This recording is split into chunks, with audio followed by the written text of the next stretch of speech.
Banyak banget orang sebenarnya nggak mau ngaku, tapi 90% masalah rumah tangga itu akar masalahnya seringnya ada di pihak perempuan. Pasti ada yang mau protes.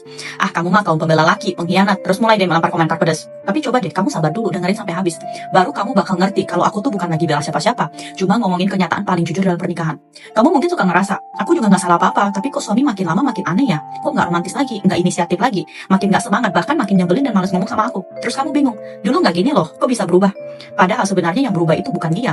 Kamulah yang tanpa sadar makin lama makin gak punya batasan. Kamu gak pernah benar-benar nganggep dia, dan kamu nginjek-injek semua usahanya kayak itu hal yang wajar.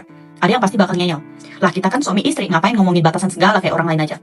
Tapi masalahnya, cara berpikir laki-laki itu beda. Contoh kecil, hari ini diajak mancing sama teman, nanti gantian diajak makan, beliin minum, besok gantian dia yang beliin. Hubungan dekat sekalipun tetap ada aturan tak terlihat di antara laki-laki. Nggak ngerepotin, nggak ngelewatin batas, nggak makan keuntungan orang. Tapi banyak perempuan salah paham, mengira hubungan dekat boleh minta apa aja kapan aja. Mungkin kamu ngerasa gini, aku lagi nggak enak badan, minta dia ambilin paket salah. Aku pas PMS minta dia bantu keringin rambut berlebihan. Sekali-sekali mah wajar, malah manis. Tapi kamu lupa, kekecewaan dalam pernikahan itu selalu ngumpul dari hal-hal kecil yang numpuk. Dia udah bilang, habis cuci piring aku mau main game sejam buat santai. Tapi baru buka game kamu udah bilang, liatin PR anak dulu dong. Ya udah, waktu santainya hilang. Dia janjian nongkrong sama temannya bentar, tapi baru 1 jam kamu udah nelpon suruh pulang karena di rumah gak ada yang ngerjain kerjaan di rumah.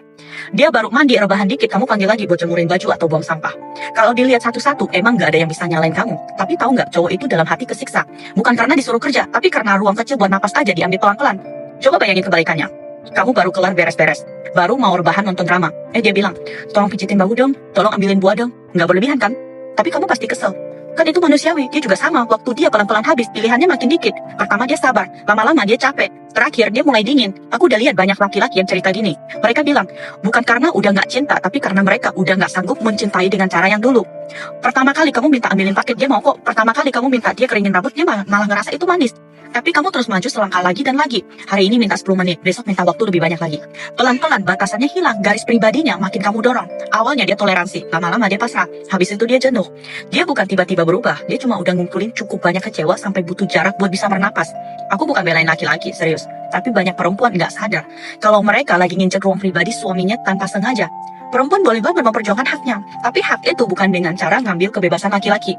Dalam pernikahan, kedekatan itu bukan berarti kamu dan dia harus selalu nempel dan ngatur satu sama lain. Kedekatan itu justru tentang ngasih ruang. Kamu punya hobi sendiri, dia juga punya dunia kecilnya. Kamu butuh disayang, dia juga butuh dihormati. Kamu butuh waktu buat diri sendiri, dia juga perlu waktu buat napas. Jangan tunggu sampai dia benar-benar diam, nggak mau ngalah lagi, baru kamu sadar. Loh, kok dia berubah? Padahal dia nggak berubah, dia cuma udah terlalu sering disakiti oleh sikap kamu yang tanpa batas sampai hatinya capek. Dalam pernikahan, kebaikan itu harus dua arah. Kamu ngerti susahnya dia, dia baru bisa sayang sama capeknya kamu.